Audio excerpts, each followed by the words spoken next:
mavinga wamaonde ndeipi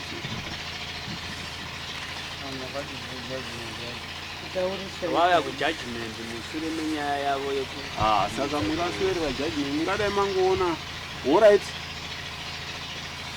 judgment yanga isipo zviro allright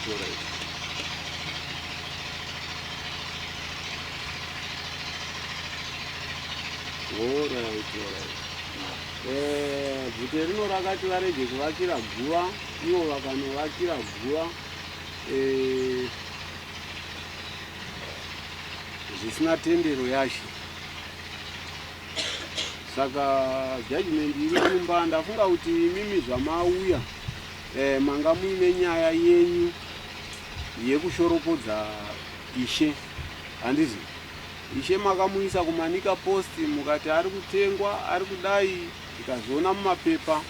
Handizi saka ndinofunga kuti nyaya yangu nemi yakanga iriyo yekundishambadza kumapepa nhau muchiti inini zvandiri kuita ndiri kutengwa, ndiri kutora mari dzevanhu kuti ndizofevha vanenge vandipa mari. Indikati kwete, handina kutengwa.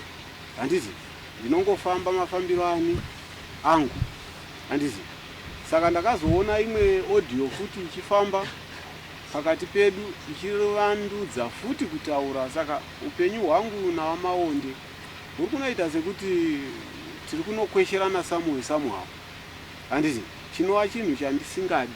Handizi sezvandinodzidzisa nguva yese kuti usasvore Ishe. Handizi kana nyaya yakunzvenga usazvidze Ishe.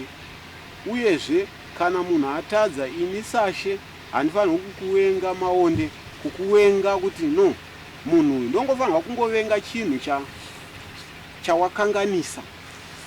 Handizve asi ndikanga ndokuvenga iwe kuti handitodi kutotaura newe ndichiri mutungamiri wevanhu, uye futi ndinosara nichiwirirana. Umwe achatema muti ndobva ndamuvenga. Handizi umwe achatadza kundishuma kuvakirwa kwematombo ndobva ndamuvenga, ndosara ndiine vanhu.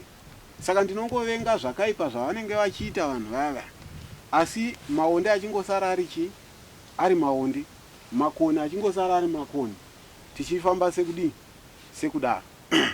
Saka ndinofungidzira kuti judgment yakakosha, asi ndine rwendo rwekuuya kumba kwenyu, kuvillage kwenyu, kuti tiite hurukuro tiri ipapo tichionesana chimiro chebhuku renyu. Nekuti bhuku kana risina substand village head rinenge rakatoshata.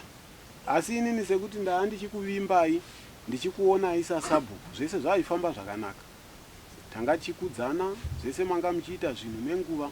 Saka ndakazoona kuti apa panenge pane kukwesherana. Saka ini nasabhuku uyu tofanirwa kutomboonana tiri muvillage make. Hamene kuti pakashata here kana tikaita muitiro wakadaro.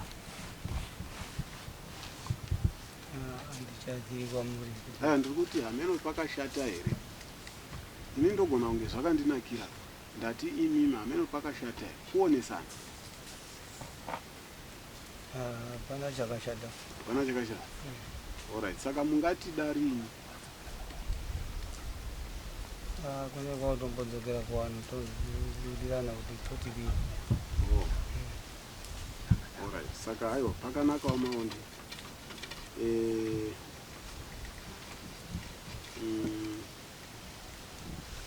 Munotiudza kuti touya kurini, nekuti mitongo iyi haisi mitongo inongobuda ungoti right wapara mhosva. Neniwo ndinenge ndichitombobvunzawo vari kumusoro kwamunozoenda kana ndakutsikirirai.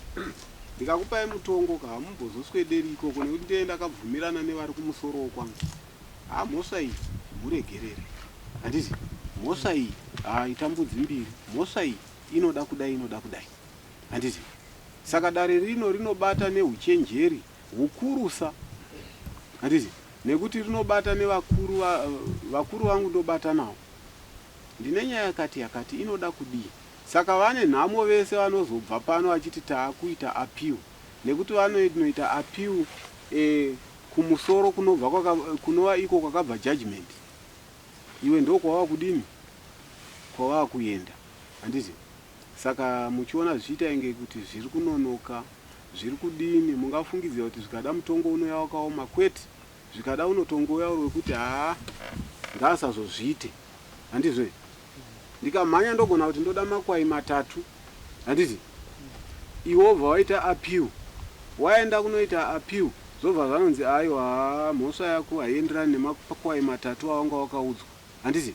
Dai akachingoti $50, wakutobva kuya uchizvirowa dundudu uchiti indakanga ndanzi makwai 3 asi ndakazoenda ndikanonzi $50. Saka zviri very wise kuti nditore nguva yangu ndichibvunzawo kuti kana munhu atyora kana kuvhuna tsika iyi tingati timupe zvirango zvakadini. Ndofunga kuti kufamba kwenguva tinenge takura, handiti. Usaone kutora nguva kwenyaya wobva wafunga kuti zvine kukura kwemhosva kuripo, handiti. Handidi vanhu vanozoita appeal wouya nezvirango zvangu zviya zvapidigurwa, munobva ikoko muchiripa, handiti. Hai, ndakanga ndazviziva izvi kuti izvi hazvidi mombe. Saka ndakazoenda ndikanonzi bvisa mbudzi, ndakanga ndaziva kuti izvi hazvidi gwayizvi, ndakazoenda zvikanzi bvisa $20. Saka handidi kuita wakadini kwakadaro, nekuti pakufamba kwenguva zvinozosvika pakuti vanhu vatange kushaya ruvimbo nedare, handiti. Asi shoko rangu rekupedzisira nderekuti gara zvako munharaunda wakasununguka. Ini newe hatina nyaya yatingati tiri kukwesherana, ingori nyaya iri padare. Kuva nenyaya mudare hakusi kuti takwesherana. Unogona kunge wangokweshera murayiro, handiti, kana kukweshera tsika, kwete kuti wakweshera ini, handiti. Saka ndozvatoida kungogadzirisa izvozvo. Saka I think moyo motizivisa zuva rakasununguka kuti tiuye kudunhu renyu tione kuti tinogadzirisa zvemba yenyu sei maringe nezabhuku. Wacho kunotoda vari kumataundi apo kuti pasarudzwe munhu anomira kuti kumba yakwedu ndingori 1.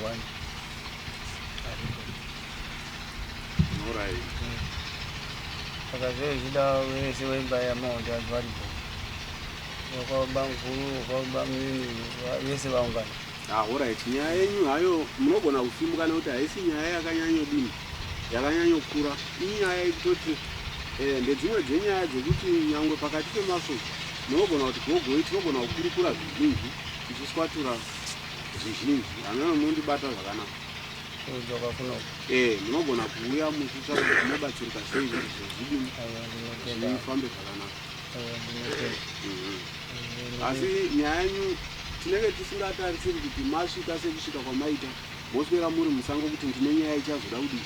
Ndataurira sekuru wangu. Aiwa, inyaya dzekuti munotoswerawo nevamwe pano muchidini. Sekuru wangu handipanisha. Handizvo izvo. Sekuru wangu. Hamufaniri kuti kana masvika pano motambudzika muri musango, munofanira kunge mutogara panapa muchiona maswerero ataita, because yenyu inyaya yakapera kare. Handiti, inyaya yakapera kare. Ndo pamunozoona sekuti pane udzamu hwenyaya. Kwete, musazvitore kuzviita musungwa mushe hwanemari. Handiti, kwete, nyaya dzinopinda mumatare, asi kana dzatongwa dzatodini, dzatotongwa dzatodarika. Handiti, saka mukaramba makanozvimana, handiti, kuda henyu tione maibeke pinda itinzwe nekutasi.